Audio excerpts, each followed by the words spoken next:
වහන්සේ විනය පිටකේ පෙන්නනවා. කවුරු හරි කෙනෙක් එයා කියනවා නම් එයා මෙහෙම ඵලයකටපත් වෙලා ඉන්නවා. එයා කියනවා නම් එයා රහත්ත්වයටපත් වෙලා කියලා හිතන්නකො. මම රහත් වෙලා කියලා. බුදුරජාණන්සේ විනය පිටකේම පෙන්නනවා උපසම්පදා සීලෙත් ඇති වෙනවා භික්ෂුවක් නම් කියලා. අයි විනය පිටකේ පෙන්නන්නේ මේ නැති ඵලයක් කතා කිරීම තුළ උපසම්පදා සීලය අයින් වෙනවා. භික්ෂුත්වය නැති වෙනවා කියන්නේ. භික්ෂුත්වයක් නැහැ නේද?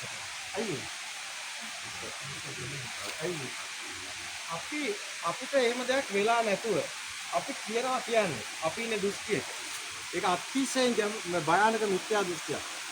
ඒකට හේතුව මගේ ආත්ම ඝනත්වය වැඩි නිසායි මම ඵලයකට කැමති. ඒතකොට මගේ ආත්ම ඝනත්වය වැඩි නම් තණ්හාව වැඩි නම් එයා ඵලයක් හිතේ තියාගෙන තණ්හාව වැඩියෙන් එයාගේ මතු වෙනවා. අයියේ කීර්ති ප්‍රශංසා ලාභ සත්කාර වැඩුම් පිදුම් නේද? ඊළඟ මේවා ඔක්කොටම දිජු වෙනවා. ඒතකොට මේ ඵලයක් කියනකොට මොකද වෙන්නේ? බුදුනාහස කියන්නේ ඒකයි ඒ තරම් භයානක දෙයක් ලෝකේ නැහැ. බුදුනාහස මේක නිසා කියනවා මිත්‍යා දෘෂ්ටිය තරම් භයානක දෙයක් ලෝකේ නැහැ. අතිශය භයානක. ඒ නිසා විනය පිටකේ දාලා තියෙනවා ඵල ගැන කියන්නේ. අත්තම කිව්වොත් මේකේ විනය පිටකේ තියෙන තව හේතුවක් තියෙනවා. ඒක තමයි මේක ඵලයක් නැහැ. ඒක තේරුම් ගන්න අවසානයේ එන්නේ. එදාට යා තේරුම් ගන්නවා මේක මිනිස්සු විතර ඵලයක තියෙන කෙනෙක් ඉන්නවා. මේක එහෙම නෑ.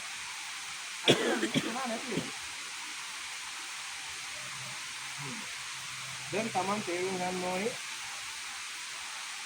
භයානකකම අභ්‍යන්තරයේ Tamanට Taman අවංකව Tamanගේ ස්වභාවය හඳුනගෙන මේක නිහතමානීව යන ගමන උඩපැනපැන යන්න පුළුවන් එකක් නෙමෙයි. Taman නිහතමානී වෙන්න ඕනේ Tamanට. Taman දකින්න ඕනේ Tamanගේ අසරණකම. අපි ඇත්ත දන්නේ නැත්නම් අපි අසරණයි. අසරණේ සාමාන්‍යයෙන් බැගාපත් වෙලා බාහ්‍ය තාපස්තුභාවුණක් කියනවා. අනේ ස්වාමීනි මට එක බණ පදයක් කියන්න ස්වාමීනි මගේ ඊගාමෝත මොනවද දන්නේ නැහැ. බාහ්‍ය දෙච්ච පාඩුව වගේ. ආයි බාහ්‍ය කියනවනේ. අනේ ස්වාමීනි මට ඊගාමෝත මොන හරි කරදරයක් වුණොත් මොකද වෙන්නේ? මට එක බණ පදයක් කියන්න. ඒතර බුදුන් වහන්සේ ආයිමත් කියනවා. බාහ්‍ය මම දැන් කිව්වනේ. මම ඉතින් දෙන්න මම සිත පාටේ වඩිනවා. අන්තරකාරියනවා. ආයිමත් බාහ්‍ය තාපස්තුභාවය. ස්වාමීනි මගේ ඊගාමෝතේ ඔබ වහන්සේ දැන් යාට කොයිතරම් ඒතර බීතියක් තියෙනවද? ඒ ඊගාමෝතේ නැති වෙයි කියන එකමයි යාට දැනෙන්නේ. නැතිවත් එහෙම මට මොකද වෙන්නේ? යා ඒක ප්‍රශ්නේ හරි. මට මොකද වෙන්නේ දැන් මේ මොකටද ප්‍රශ්නේ තියෙනවා. දැන් මම නැත්නම් මට මොකද වෙන්නේ?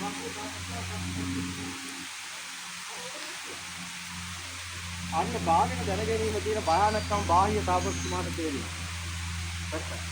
බාහ්‍ය තාපස්තුමාට තේරෙන මේක අති භයානකයි. මම දන්නේ නැහැ මොකද වෙන්නේ කියලා. ඒතර බාහ්‍ය තාපස්තුමාට විශ්ව ගන්න ඕනේ. අත්තරම ස්වාමීන් මට මොකද වෙන්නේ? අන්න බුදුන් වහන්සේ තුන්වෙනි අතාවත් දෙන අයිති කරනකොට මහා කරුණාවක් තියෙනවා. එහෙනම් බාහිර ආගම. බාහ්‍ය වික්ඛේ වික්ඛමත්තම් බහිස්සති සුතේ සුතමත්තම් බහිස්සති මුතේ මුතමත්තම් බහිස්සති විඤ්ඤාතේ විඤ්ඤාතමත්තම්. දැන් අතර මේක බැලුවාම දැන් මේකේ අපි දන්නවා දුටුවානම් දුටුවා කමුණු කියන්නේ. එතන දෙයක් නැත්නම් දින්නක් ඇතිවෙලා ගන්න. එතන වෙන දින්නක් කියනවා දෙයක් කියලා කියන්නේ. මේ දෙයක් කියලා කියන්නේ දින්නක. අතුනේ මේ මොකුත් නැති වෙනකන් නෙමෙයි. නැති වෙන්නේ තමන්ගේ හිතේ තියෙන ආත්ම දින. ඒක අයිත් බාහ්‍ය ඡායන කාලයක් මොක ඔයපු කෙනෙක්. බාහ්‍යට මේක ප්‍රශ්නයක්. ඒතර බාහ්‍ය දන්නවා මේක කියපු ගමන් මේ දෙයක් නැහැ කියන්නේ මේ දින්න නැති වෙන කියන්නේ. බාහ්‍ය දන්නවා. බාහ්‍ය කියන්නේ තාපසවරේ. එයා බොරුවට රහත් කියලා කියපු කෙනෙක්. හොර රහතේ.